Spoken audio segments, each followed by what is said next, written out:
Salut tout le monde, c'est Xavier, bienvenue sur Watch Mojo Français. Aujourd'hui on se retrouve pour le top 10 des films d'horreur qui ont provoqué l'hystérie. Pour cette liste, on va s'intéresser aux films d'horreur qui ont suscité des réactions psychologiques négatives incontrôlables de la part du public ou des réactions négatives exagérées de la part des masses. Quels sont les films qui vous ont mis excessivement mal à l'aise? Dites-le moi dans les commentaires.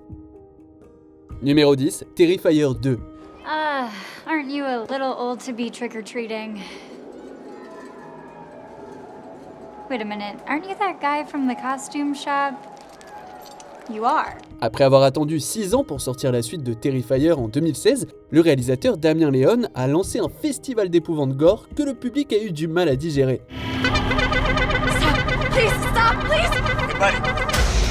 Ce film à petit budget a connu un succès incroyable, surtout pour un film dépourvu de publicité grand public. Alors qu'il était censé avoir une durée de vie limitée d'1 semaine, Terrifier 2 s'est retrouvé dans 1550 cinémas pendant 4 semaines. Sa durée de 2h18 a largement suffi pour que le film soit implacablement gore, ce qui a entraîné des évanouissements, des vomissements et des sorties de salle. Il y a même eu un cas où il a fallu appeler les secours d'urgence. Les cas de malaise dans les salles de ciné sont devenus si fréquents que le producteur exécutif, Steve Barton, a publié sur Twitter une mise en garde à l'intention des personnes au cœur fragile. You got him. It's over now.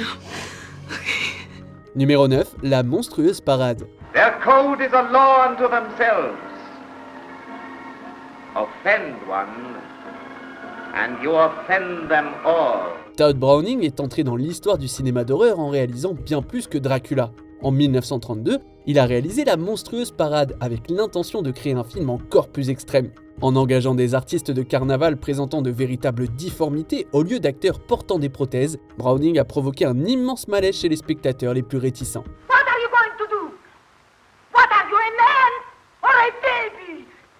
Please, you make me ashamed. Si La monstrueuse parade peut sembler être un simple film d'exploitation aujourd'hui, c'était totalement choquant dans les années 30. En fait, une femme a failli poursuivre la MGM en justice, affirmant que le film avait provoqué une fausse couche. En conséquence, le studio a brutalement réduit la durée du film à 64 minutes et le montage original est considéré comme perdu. Même avec un peu plus d'1 heure, La monstrueuse parade a été retirée de plusieurs cinémas aux États-Unis et interdit au Royaume-Uni pendant près de 30 ans. Don't cry. Don't hunt. Don't cry. I love you. Numéro 8, Le fantôme de l'opéra. La version des années 20 du fantôme de l'opéra a une histoire mouvementée, subissant de nombreux changements de réalisateur, de scénario, de montage et de fin. Les montages les plus efficaces du film datent de 1925 et 1929. Le montage muet de 1925 a été le premier à montrer au monde le maquillage terrifiant de Lon Chaney dans le rôle d'Eric, le fantôme. Les effets que Chaney a créés et appliqués lui-même ont été gardés secrets jusqu'au premier public. Lorsque Christine retire le masque d'Eric, le visage déformé est si choquant que les gens ont crié et se sont évanouis.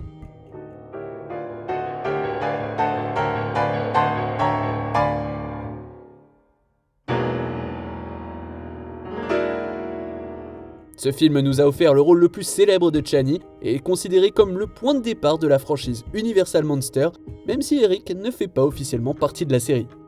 Numéro 7, Grave. Le cannibalisme a une longue histoire dans le genre de l'horreur, mais une représentation récente à l'écran a vraiment marqué les esprits.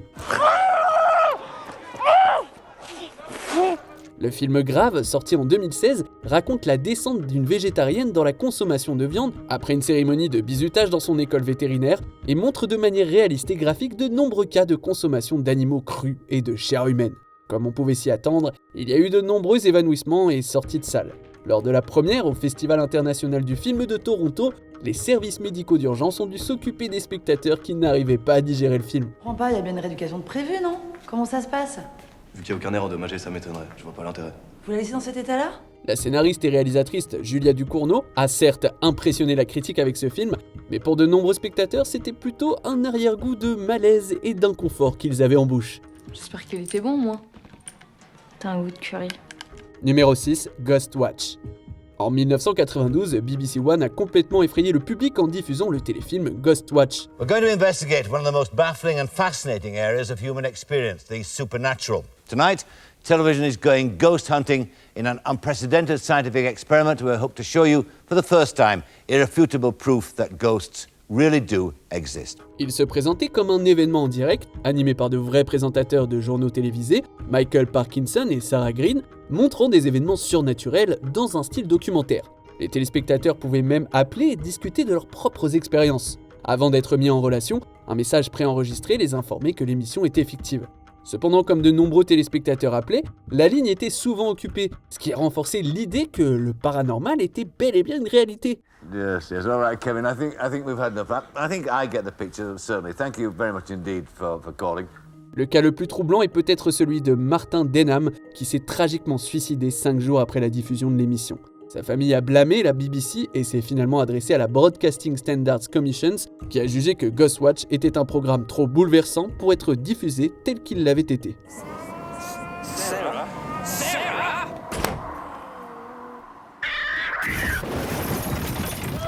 Numéro 5, Les Dents de la Mer. 1975 a vu la naissance de la superproduction estivale avec Les Dents de la Mer de Steven Spielberg.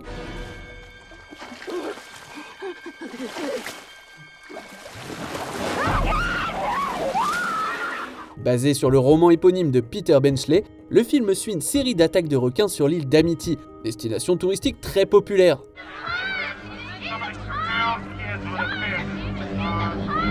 La terreur de nager dans l'océan avec des grands requins blancs s'est rapidement répandue dans le monde entier et Les Dents de la Mer a battu des records au box-office dans plusieurs pays, dont les États-Unis, le Japon et le Brésil. Les vrais grands requins blancs ne sont cependant pas des mangeurs d'hommes impitoyables. En fait, en 2022, il n'y a eu que 57 attaques de requins non provoquées sur des humains dans le monde entier.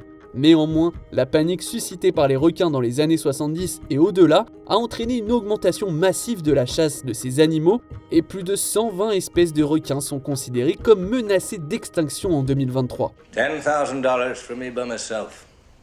For that you get the head, the tail, the whole damn thing. Numéro 4, A Serbian Film. Déjà, pour commencer, plusieurs pays ont interdit complètement au Serbian Film, même après avoir supprimé les scènes les plus brutales.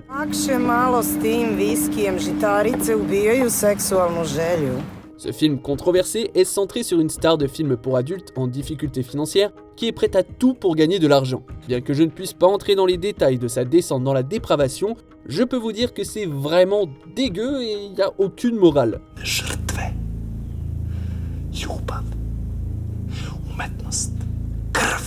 Pour ceux qui sont prêts à regarder le film et à passer outre le choc, le film est censé être une métaphore du colonialisme et de la nature actuelle de l'industrie cinématographique serbe qui est parrainée par l'État.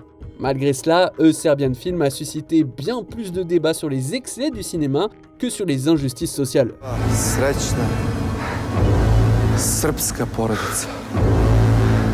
Numéro 3, Cannibal Holocaust.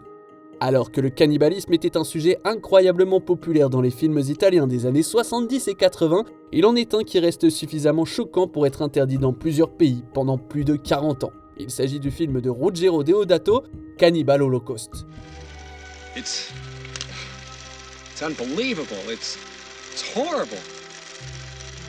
I can't understand the reason for such cruelty. En tant que premier film en found footage, il a brouillé les lignes entre la fiction et la réalité, peut-être trop bien d'ailleurs. Il a suscité un tel tollé à sa sortie que Deodato a été arrêté pour obscénité, violence et meurtre. The Yakumo Indian is a primate, and he has to be respected as such. You know, did you ever think of the Yakumo point of view, that we might be the ones who are savages? Well, I never thought of it that way, but it's an interesting idea. Yes. La rumeur selon laquelle le film est un snuff movie a été démentie par la suite, mais il s'est avéré que de nombreux animaux ont malheureusement réellement été tués. John, I want this material burned. All of it. Yeah. Numéro 2, Psychose.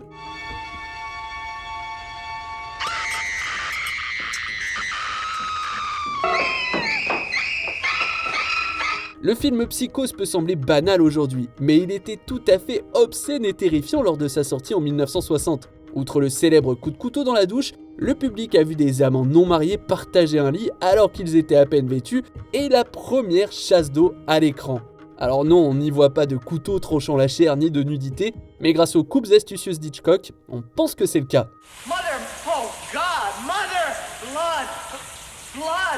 Psychose, c'est une expérience tellement différente et nouvelle pour l'histoire du cinéma au moment de sa sortie qu'une journaliste qui avait chroniqué des films pour The Observer pendant 32 ans a démissionné de son poste après l'avoir vu. She just goes A little mad sometimes. On arrive presque à la fin. Nous publions de nouvelles vidéos chaque jour, alors avant de continuer, abonnez-vous et activez la petite cloche et les notifications sur téléphone pour ne rien rater. Numéro 1, L'Exorciste. Well then, let's introduce ourselves. I'm Damien Karras. And I'm the devil. Now kindly undo these straps. Les histoires de démons possédant des êtres humains ont effrayé les gens pendant des siècles, mais l'exemple moderne le plus hystérique est sans doute le film L'Exorciste, réalisé par William Friedkin et sorti en 1973.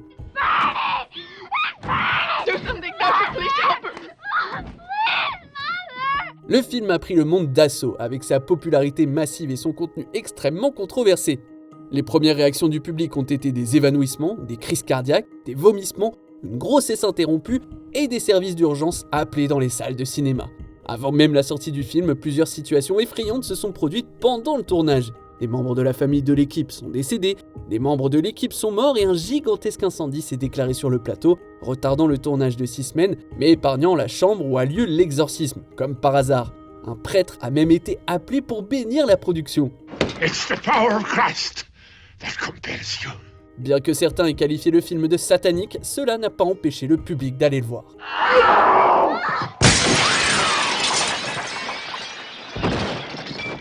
Que pensez-vous de notre sélection ? Dites-le moi dans les commentaires et checkez ces autres super vidéos de WatchMojo français.